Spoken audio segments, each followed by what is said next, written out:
The broadcast is now starting. All attendees are in listen-only mode. Welcome to the Speaking Masterclass prepared by the OET Education team. Whether you're here to find out more about the test or to get tips about improving your speaking skills, there will be something for everyone. Each masterclass covers 3 main sections: the format of the test, tips to help you prepare before the test, and how to succeed on test day. At the end are a few slides about where to go for more support after you've watched the masterclass. The speaking test is profession specific. This means you complete a test which is appropriate for your profession. Regardless of your profession, the format of the speaking test is the same. It is the final test on test day. The first section is Warmup. This is not assessed. It is a chance for you to become familiar with the interlocutor's voice and try to relax. The interlocutor will ask you some general questions during this time. After this, the interlocutor will give you your first roll card and start the preparation time. You can make notes on the roll card and ask the interlocutor to define or pronounce any words on the card you are unfamiliar with. During the role play, the interlocutor will take the part of the patient, family member or carer of the patient, and they will stop you when the 5 minutes is finished. The process is repeated for the second role play.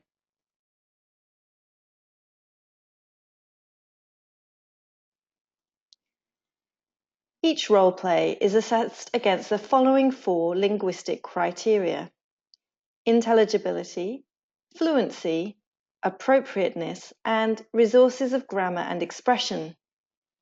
These can be more clearly understood in these statements. Intelligibility is the impact of your pronunciation, intonation, and accent on your listener's understanding. Fluency is the impact of the speed and smoothness of your speech on your listener's understanding. Appropriateness is the impact of your language, tone, and professionalism on your listener's understanding and comfort. And resources of grammar and expression is the impact of your grammatical accuracy and vocabulary choices on your listener's understanding. As you can see, each statement focuses on the listener, which is important for you to consider. Each role play is also assessed against 5 communication criteria: relationship building, understanding and incorporating the patient's perspective, providing structure, information gathering, and information giving. And these can be more clearly understood from these statements. Relationship building is the impact of your choice of opening to the conversation and demonstration of empathy and respect on your listener's comfort. Understanding and incorporating the patient's perspective is the impact of your involvement of your listener in the conversation on their understanding and comfort. Providing structure is the impact of how you organize the information you provide and introduce new topics for discussion on your listener's understanding. Information gathering is the impact of the type of questions you ask and how you respond to the listener on their understanding. And information giving is the impact of the type of questions you ask and how you respond to your listener on their understanding. Again, as you can see, each statement focuses on the listener, and the masterclass will return to this in the preparation section. Each role play is assessed against the criteria by a minimum of 2 highly trained assessors. Any borderline assessment or assessments that do not match will be assessed by a 3rd independent assessor to ensure the grade you receive is fair and valid. The 4 linguistic criteria are marked out of 6, while the 5 communication criteria are marked out of 3, meaning there is a higher weighting given to your linguistic abilities.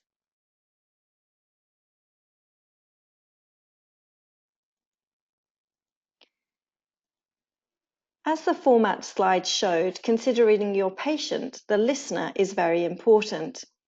Each role play will be with a different patient who has a different healthcare situation. This means it is essential that you personalize your communication for that role play. You can do this about making choices about what you say and how you say it, and avoid learned phrases that may not be appropriate for that particular situation. Your role card contains important information to help you start making these choices. For example, the setting tells you where the conversation is taking place, which will also tell you whether the situation is an emergency or not. The setting helps you to decide how you will start the conversation. The second section of the card, often called the scenario or background information, gives you essential details to help you complete the role play, such as the condition and purpose of the role play. These details are also on the patient's card, so you don't need to ask them about it, but you may ask more details. For example, in this card, we know the symptoms the child is presenting with, so we do not need to ask, what symptoms does your child have? Instead, we could ask, when did these symptoms start?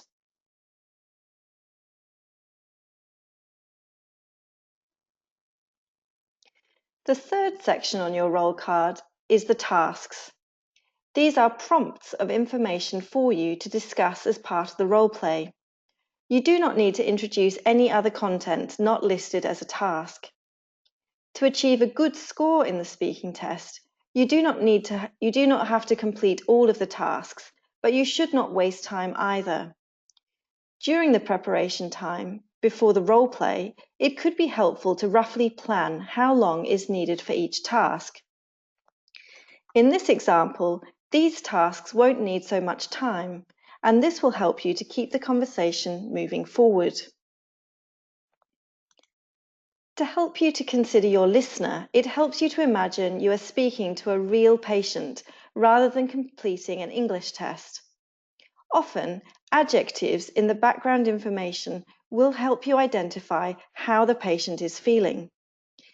Even if there aren't adjectives, try to imagine how and why the patient might be feeling this way.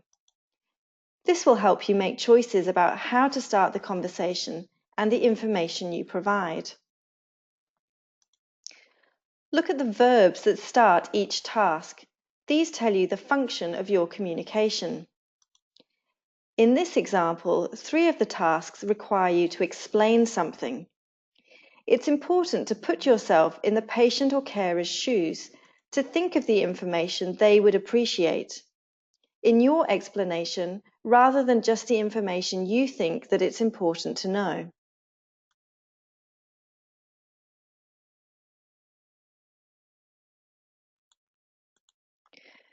Notice also that in this example, there is a task to reassure the patient, but not until task 4. Reassure is an important part of every healthcare professional's role and should not be seen as something that can be covered in one sentence or task. If you feel it's appropriate to reassure before this, then do so. There are many different types of patient, as has already been mentioned. A good way to think about your communication and choice of language and how your choice of language may need to change is to think about one health condition for each of these different types of patient.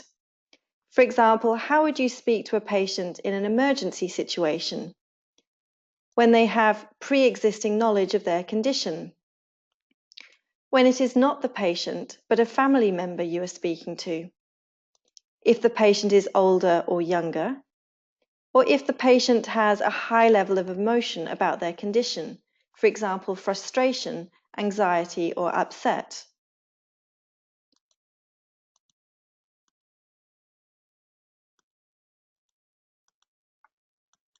To ensure you communicate well with the listener, key points of the marking criteria are worth revisiting. To communicate successfully, you need to understand the patient's perspective, even if you don't agree with it. Validating how the patient is feeling by using empathy will make them more receptive to the rest of the conversation. If you need to explain something, Make sure you do so clearly and simply. Avoid medical terminology if it's inappropriate for the patient's current understanding. While you provide the explanation, make time to check the patient's understanding and allow them to ask questions or for clarification.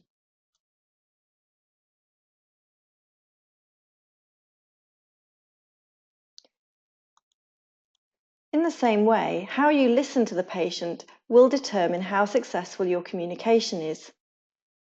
Make sure you encourage the patient to talk by asking them open questions at points during the role play, and when they are talking, encourage them to continue with things like, right, okay.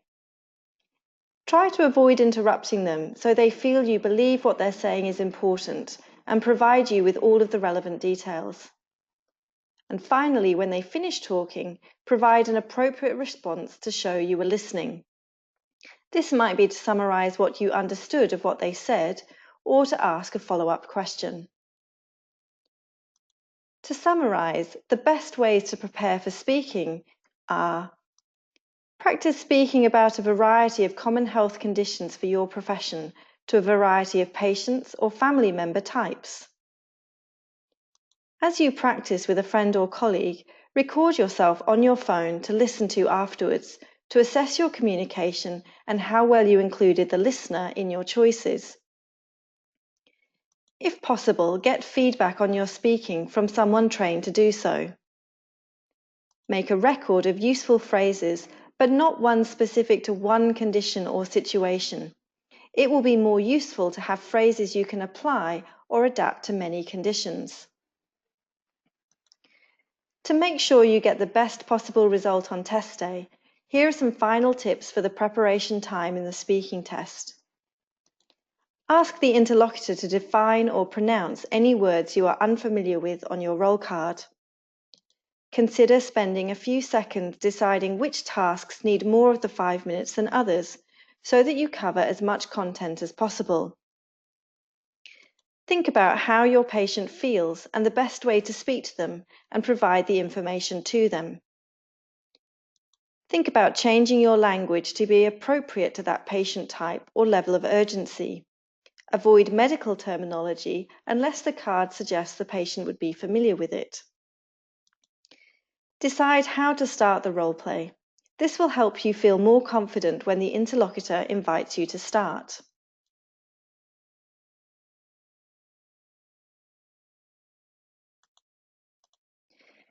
During the role play, keep talking for 5 minutes to provide the assessors as much language as possible to assess. The interlocutor will tell you when to stop. Balance how much time you spend talking with how much time you spend listening and responding to the patient. After listening to something the patient says, make sure you respond to them. Ask them a question or summarize your understanding. If the patient tells you they don't understand, it doesn't have to mean your English was incorrect. They may not understand the healthcare condition as the interlocutor is not a healthcare professional. Ask how you can clarify the information and then provide this to them. Finally, remember that OET is not testing your medical knowledge. Provided the information and advice you give is in clear English, it will not matter if it's medically inaccurate. This masterclass on speaking is available on demand, so you can watch it as many times as you like. For further ways to prepare for the speaking test, visit the OET preparation portal for sample tests, tips and strategies. Join us for our twice-monthly Facebook Live question and answer sessions. Ask an OET expert for their advice with your preparation questions.